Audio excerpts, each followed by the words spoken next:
At this time, I want to bring forward Rabbi Oirechman as he comes to recite a reading for your hearing. Please receive him now.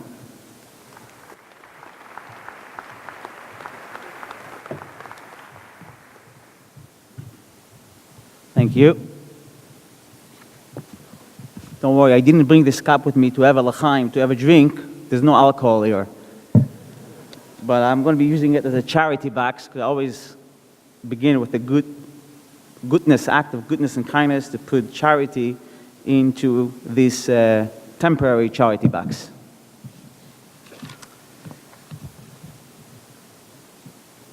I'm sitting here and I'm just having chills just to think that when new governor is elected, when new people come into power, they receive special energy from God, from above, to be able to fulfill their powers. So it's not just an ordinary day, and it's not just that we're starting the day. I'm overwhelmed by it, that we're starting the day with God and with prayers, because it's God who is giving you and all the elected officials today the strength and the power to accomplish all of your goals. Let me begin. Governor and First Lady DeSantis, Lieutenant Governor Nunes, Attorney General Moody, Chief Financial Officer Patronis, Commissioner of Agriculture Fried, honorable public servants, distinguished guests, family members, and fellow Floridians. This coming Saturday, in synagogues all around the world, Jews continue to read the book of Exodus. And the portion of Exodus that is read on this coming Shabbat, the Jewish Sabbath, continues the saga of the greatest Jewish prophet and leader of all time, Charlton Heston.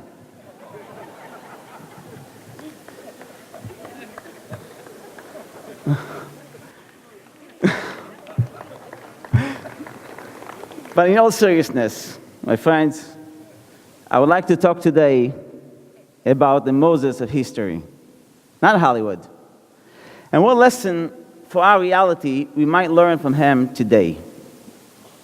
Moses was born into persecution, a member of a race of slaves marked for eradication. Every baby boy of the Hebrews was thrown into the Nile River, the Bible tells us. And so Moses' mother put him in a floating basket on the water and let him go. We have all heard the rest of the story. Batya, daughter of the Pharaoh himself, sees the basket, saves the baby, and raises the little boy as her own in the royal palace. Moses grows up as a prince, but never forgets his roots. As a young man, he steps out of the palace to see the suffering of his brothers firsthand. When he witnesses injustice, an Egyptian officer beating a Hebrew slave for no good reason, he takes action.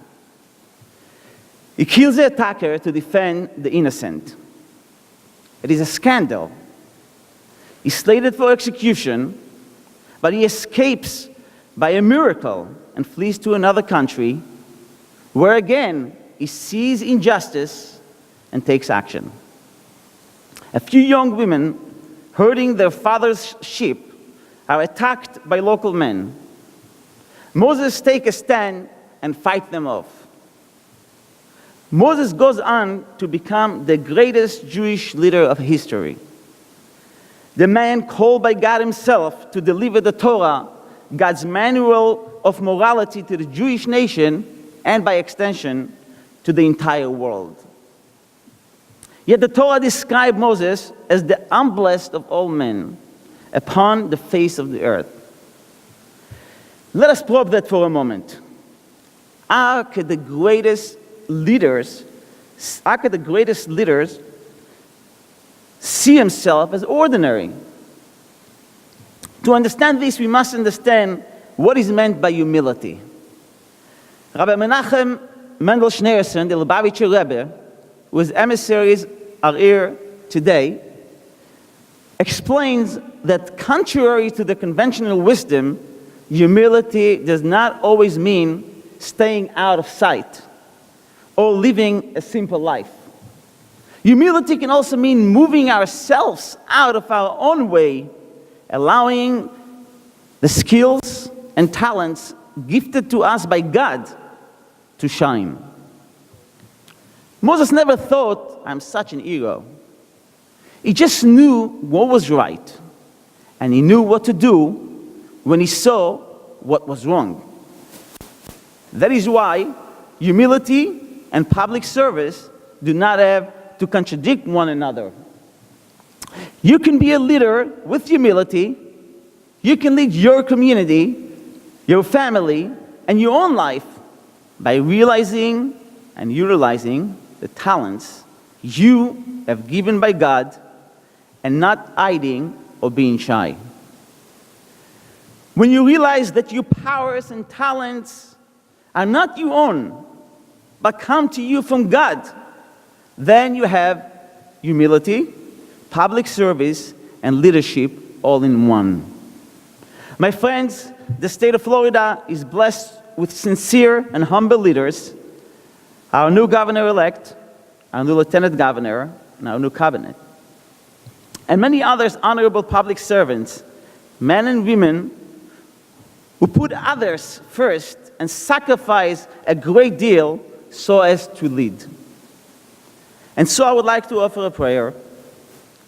God, please bless our honorable governor, DeSantis, and the First Lady, Lieutenant Governor, Attorney General, CFO, Agriculture Commissioner, and all the leaders of our great state of Florida. Let them realize all the powers and talents given to them by you, and may they make our state, our country, and world a better place. Bless our humble public servants with the wisdom to make all the right decisions, the understanding with which to relate to all people, and the knowledge needed to be most effective. And protect and defend every public servant and first responder throughout Florida. Grant them safety and security as they carry out their duties, and bless them to find favor in the eyes of all. As you told Moses, "Ve'ata lech ve'anochi ehyeh," and now go, and I shall be with you. May you be with our public servants too, and may our every good deed increase the goodness and kindness in our work, add up to tip the scale of good and evil, and usher in the final redemption of mankind speedily in our days. Amen.